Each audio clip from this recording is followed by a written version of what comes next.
The Angels played home run derby with the Rangers, but not the good kind. Mike Trout spoke to the media and talked about next year, and Carlos Estevez knows why he was so terrible in the second half. It's time to get locked on with Mike and John, and this is Locked On Angels. You are Locked On Angels, your daily Los Angeles Angels podcast. Part of the Locked On Podcast Network, your team every day. Thanks for making Locked On Angels your first listen of the day. You can find us anywhere you get your podcast, including Apple Podcasts, Spotify, and SiriusXM by searching Locked On Angels.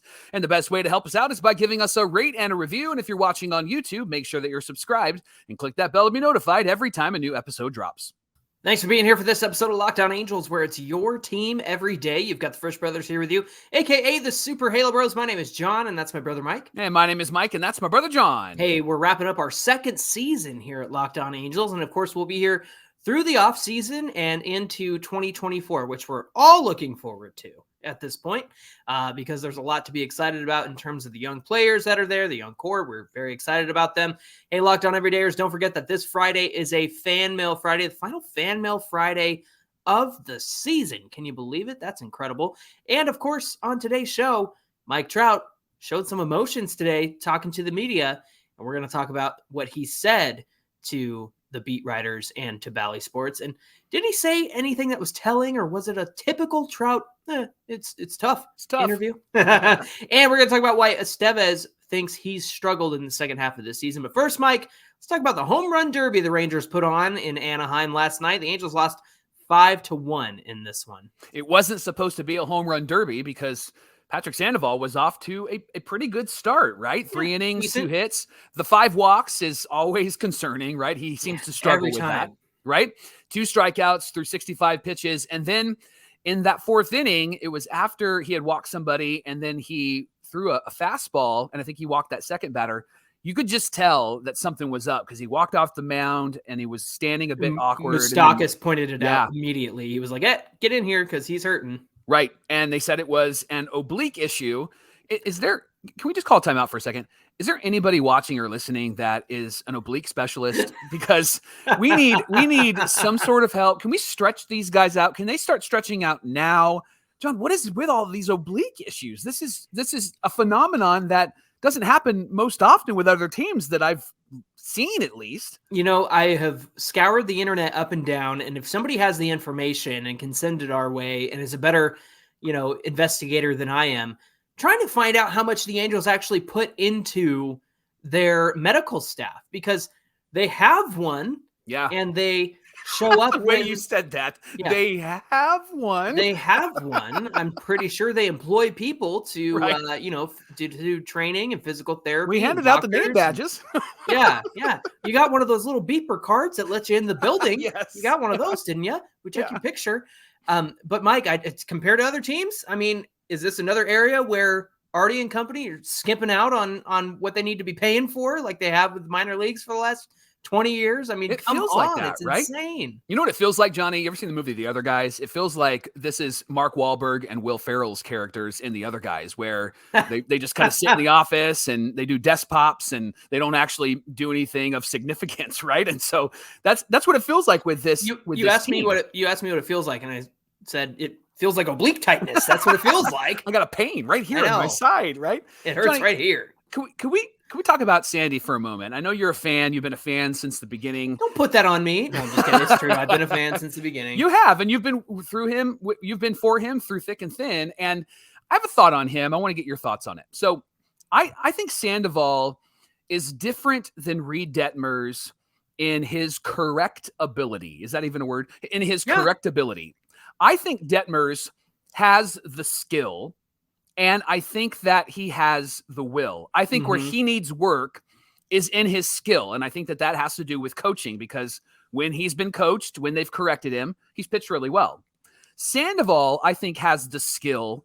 I think he struggles in the will department. And what I mean by that is I think it's all here. I think it's all mental for him. Somebody has an error behind him. Suddenly everything falls apart. There's two strikes. He can't get the third. There's 2 outs. Can't get the third out. Right.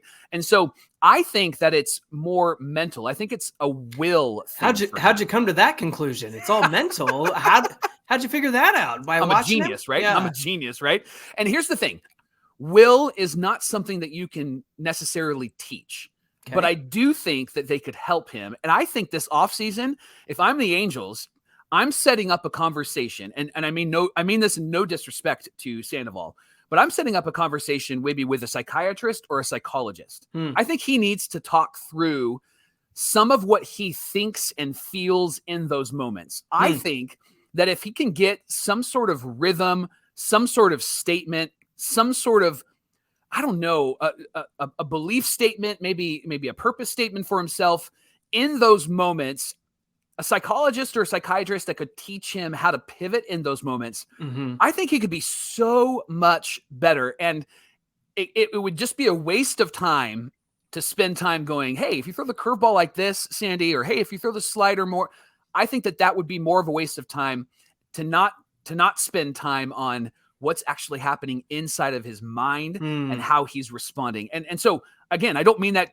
disrespectfully to him. I think that it would be a great benefit to him to sit down with somebody and spend the offseason working through the emotions and the feelings so that he can be the pitcher that I think both you and I and Angel fans think he has the potential to be. It's no longer just like, oh, he gets emotional when things will go his way. It's a fire. It's past fire now. And it's not even a fire that instigates or ignites good baseball. It's frustration boiling over, and then he's fidgeting out there and he can't get comfortable. Like, it's just so obvious how uncomfortable he is out there. Yeah. And so I think you're right. I think this is different than like Joe Adell, where you could tell he was overthinking things and, trying to live up to the hype, and it was really getting to his head. He went down, had a confident season in AAA, and now look what he's doing. Yeah. I think this is a different kind of element that you're speaking on here, where he has to talk through some of these things.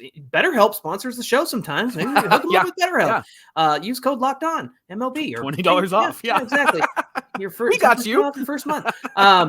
That's the thing, Mike. I think that's the difference. There is it seems like it's more than just a fire that you get when you're fired up on the mound. It's boiling over. It's frustration, and nobody plays well when they're frustrated. Speaking of things that are frustrating, after Sandoval left this game, Jaime Barria came in and got all 6 outs that he needed to get. He looked decent in this one.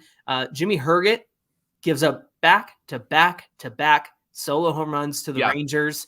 And then Barria had the world's flattest slider that you've ever seen. And so the Rangers hit 4 home runs off those guys. I said on Twitter that Phil Nevin must still carry around his disdain for the Mariners and is doing everything he can to help the Rangers win in this one so that the Rangers can end up in first place. Right. Good news was that O'Hoppe hit his 13th home run in the bottom of the second. He's got 8 home runs in September. He's up there among Angels rookies with the most homers in a single month.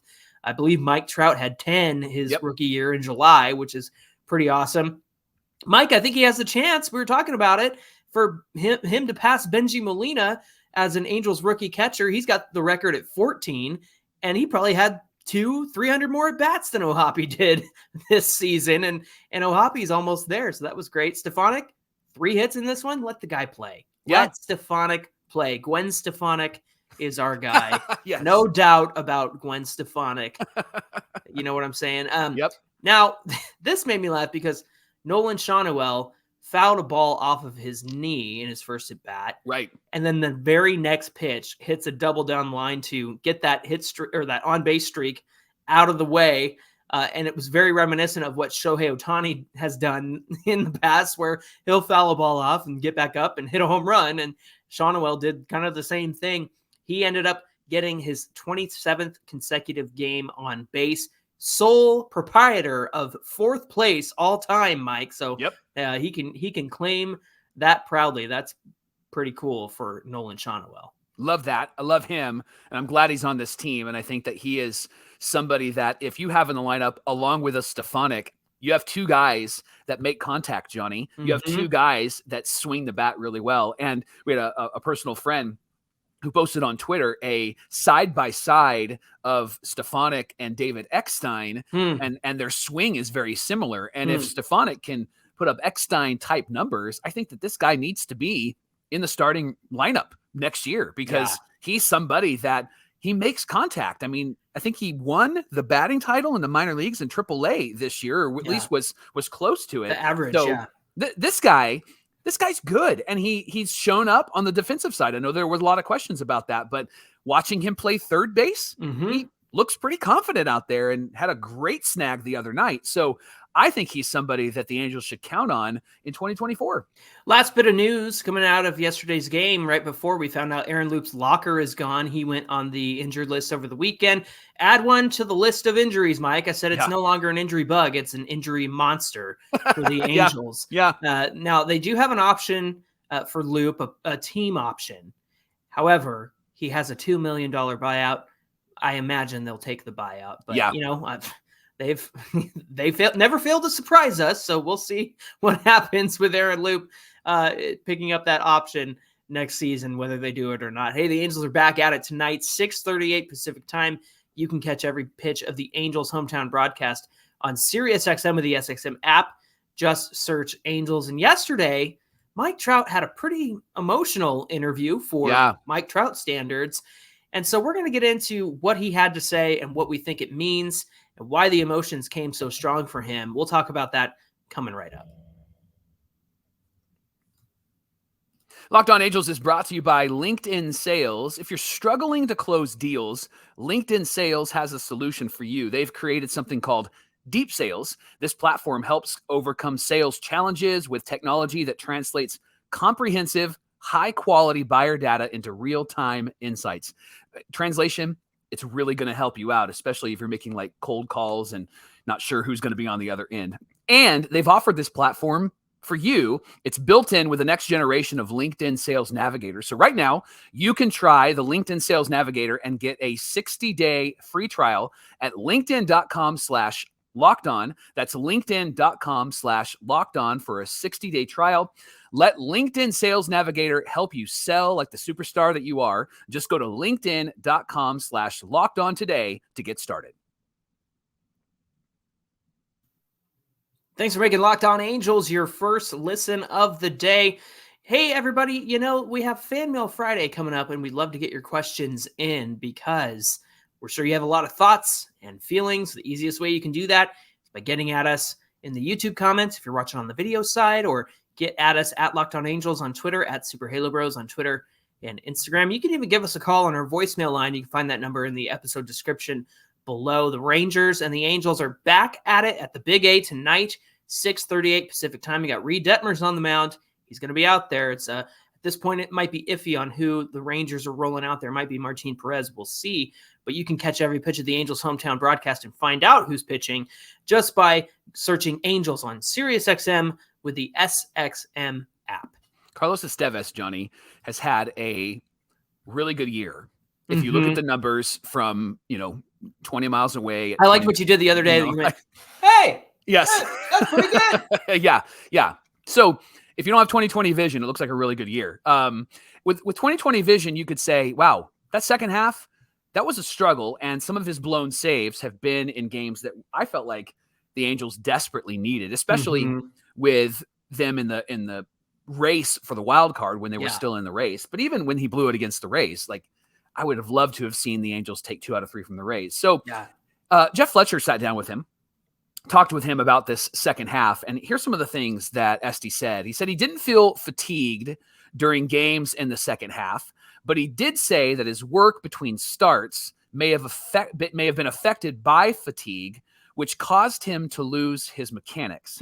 He said that there were times late this season when his pre-game throwing sessions weren't getting the job done. Here's his quote. He said, I let that mentality of save your bullets get to me, and that's when I came out of my mechanics. That's when I lost my mechanics. So trying to resolve the issue, Estevez began experimenting with more of a dry workload to lock in his mechanics without the ball. So essentially he's acting like he's pitching, but he's not throwing any pitches. And he would do some throwing after he would do that, but he would do most of his hard work with dry throws. So even though there were fewer throws, the intensity was higher, and he said the workouts were more effective. He also said that the plan for the offseason will be different than it was this previous offseason. He said he's thinking maybe a 2 to maybe 3 week of high intensity workouts, and then followed by maybe a 2-day recovery. So that way he can get into a rhythm. Although he says he may have to change some of that because expecting to be the closer in 2024, he knows that he may not get many days off in between closing one game to the next. So he's going to try to build himself up to where he can be in there, not just 2 games in a row, but perhaps even 3 games in a row. So Johnny, all of that information is good. It's nice to know that he's kind of diagnosed maybe what his issues have been. Is this an example of someone learning how to close, or is this just excuses for a terrible second half? What do you think? I don't think it's excuses. It's his first time closing in his career. He's been a setup guy. He's been a bullpen guy. He's had a couple of save opportunities with the Rockies, but this is the first time where somebody said, here you go, buddy. Here's the baton. You're closing out these games. If you remember, Mike, him and Jose Quijada were kind of working in tandem at the beginning of the season before Quijada went down and needed Tommy John surgery. They were kind of working back and forth. And one night you had a lefty, one night you had a righty, and they were both kind of splitting time and splitting that duty as the closer. And I think in one sense, that might have been the plan all along. That might have been the plan to roll into the season with. I know they got Estevez to, ensure the back end of the bullpen, and they liked what he had on offer, and they were able to identify what he was effective at. But here's my thing. I understand it's his first year. It's his first full season being a closer. And so, yes, naturally, you're going to figure out these things along the way. You're going to figure out how to best take care of your body. You have to trust this medical staff with that, and good luck with that. They have the ID badges, but that's about it.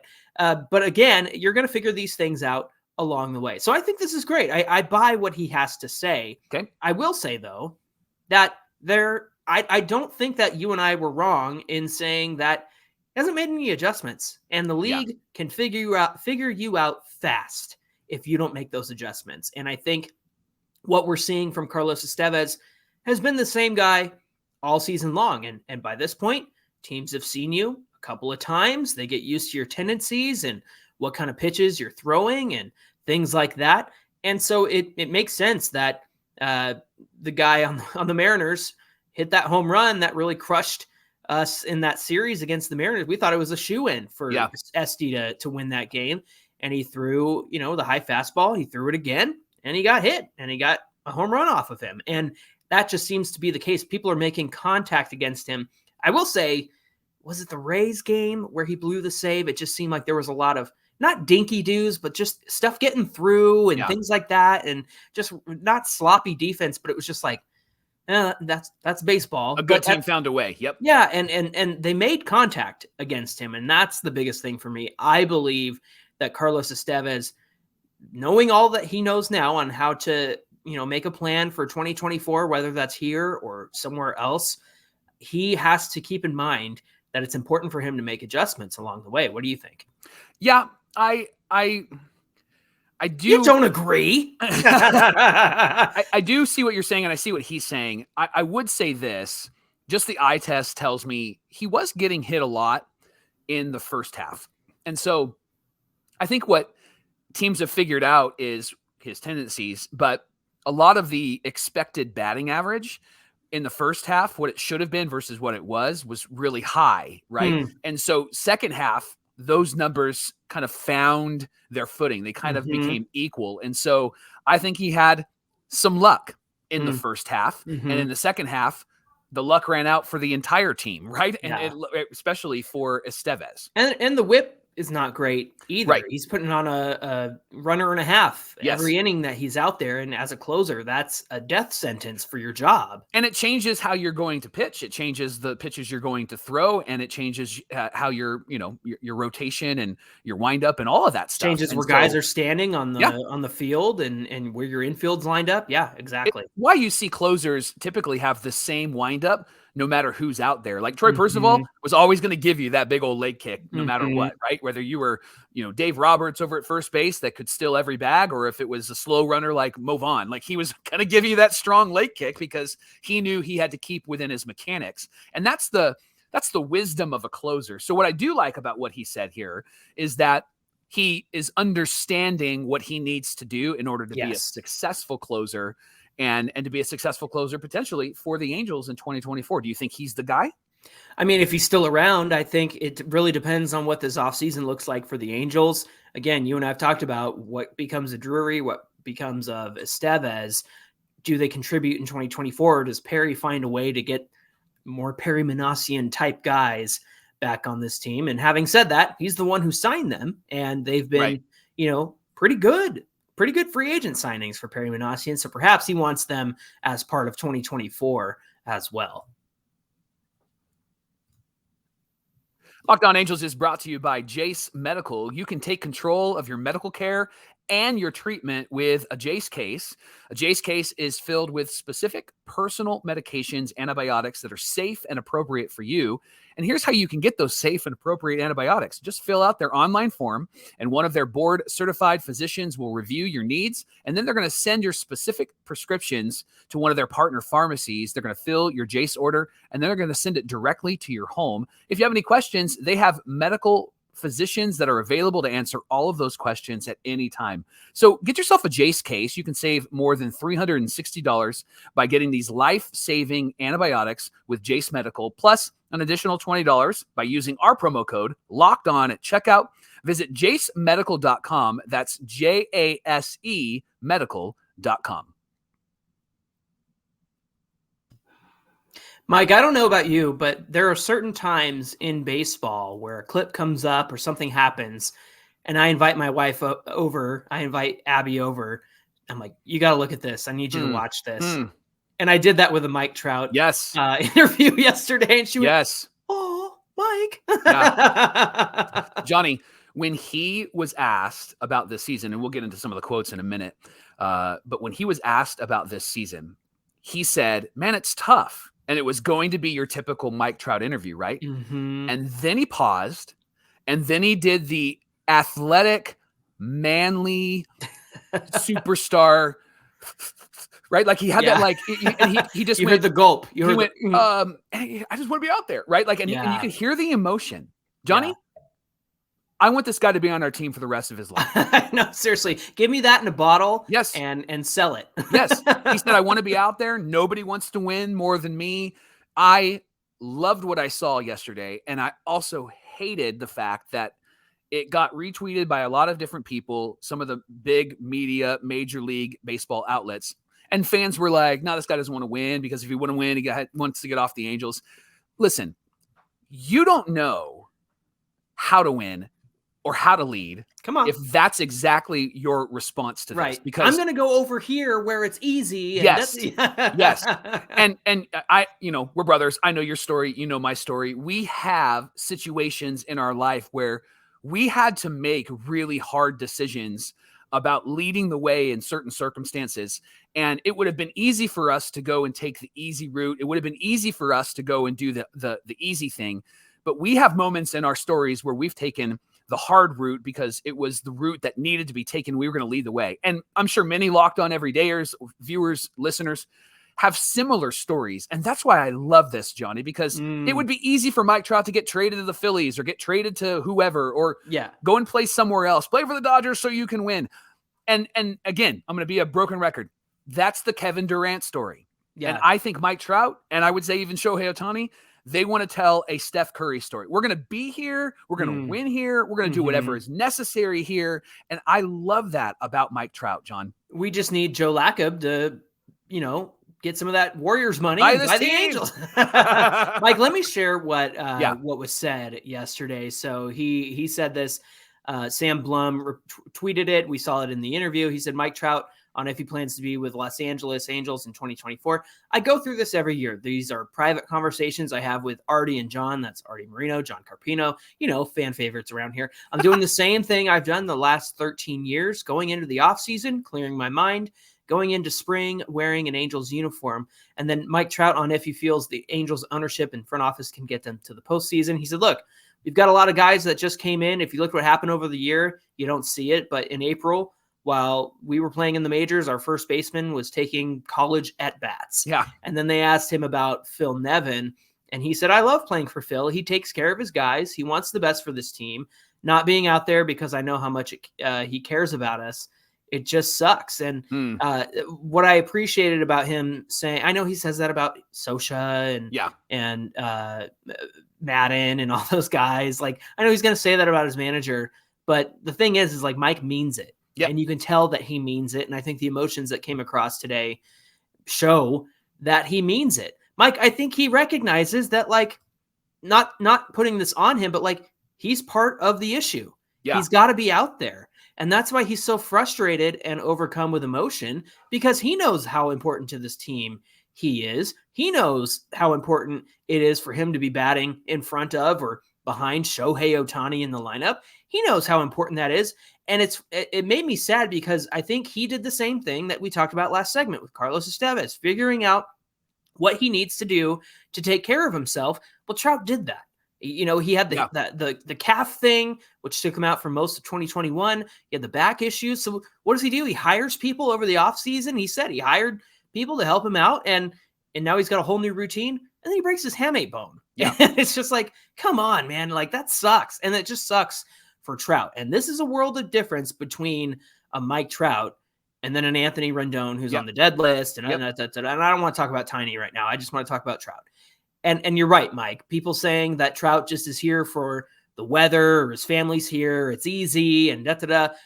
You don't sign a lifetime contract without a guarantee of, hey, what's the game plan? And I'm sure, you know what, maybe Epler and company had a game plan, but then Epler was gone after the next season. And then they bring in another manager and another GM, and now there's got to be a new game plan. Like, if you want to put any blame on what's happened to Mike Trout, you put it on Artie Moreno, because he's the one who signed Trout to this deal.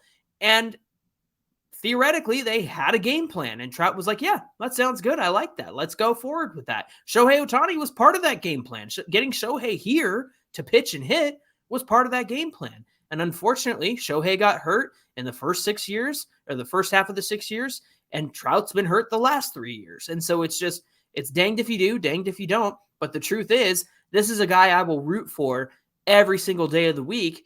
And the fact that people are saying, well, he has it easy, he doesn't want to win. He's not going to do the easy thing. He wants to bring a championship here, and he's going to do everything he can to do it, right? There's nothing easy about playing in Anaheim and having consecutive no kidding. There's nothing easy about this at all, right? It's not easy to be out here and to lose. And when fans say that it's easy, you don't know what you're talking about, and you haven't watched baseball, because this is a guy who just yesterday showed us that he really wants to win based on his emotion, and has also told us he's working really hard to get back out there because he wants to be back out there. Can I just say this to Mike Trout? Mike, get in front of the microphone at least once a week starting next season. Get in front of the media and talk to us, because what this does is fire us up, and it helps us to know you more. I appreciate who God has made Mike Trout to be. And if he's somebody who's quiet and not really a talkative guy, that's fine. But as the leader of this team, with the largest contract on this team, with somebody who's going to go to the Hall of Fame if he retired today, get in front of a microphone at least once a week, and even do it in the offseason. Call our buddy Sam Blum. He'd love to talk to you. And call our friend Sarah Valenzuela. She'd love to talk to you, right? Come on, Locked On Angels. Come on, Locked On Angels. We would love to talk to you. Get in front of the media at least once a week, just to give us an update, just to talk about the Eagles if you want, but get in front of the media, because what it does is it helps Angel fans to know and hear what you're about and your passion and your heart for this team. There was nothing like that interview yesterday. I appreciated it so much as a fan. Did you just preach on a Tuesday? Mike, your job's on Sunday. Thanks for making Locked On Angels your first listen of the day. The Angels do play the Rangers tonight at 6:38 Pacific time, and you can catch every pitch of the Angels' hometown broadcast with SiriusXM on the SXM app. Just search Angels. Hey, give us a follow at Locked On Angels on Twitter and at Super Halo Bros on Twitter and Instagram. You know what we need? We need like standing desks so that we can stand in front of the camera when we do the show. And I gotta stand up. I know, we gotta move around a little bit more. Pat McAfee does that on his show. He's like, I gotta get up. Okay? I'm gonna start wearing a tank top. I'm gonna do that. That's right. Mike, what do we have on deck for tomorrow's show? Johnny, let's play What If. All right, let's play What If. What would this week be like for the Angels if everything went correctly since the trade deadline? Imagine what this week would be like. Let's talk about that and imagine and dream a bit tomorrow on Locked On Angels. Looking forward to that. We hope you'll come and join us for that conversation. Until then, my name is John, and that's my brother Mike. And my name is Mike, and that's my brother John. Hey, we really appreciate you being here again. Get into our comments, get into our mentions on social media. Hit that like button, hit that subscribe button. It really helps us out. Thanks for being here, and we'll see you back here tomorrow. This could easily be a 3-person show. Mike Frisch, John Frisch, Mike Trout. Let's do it. That's right. Third Frisch brother. I'm in. Oh, wait, we have 2 more. I forgot.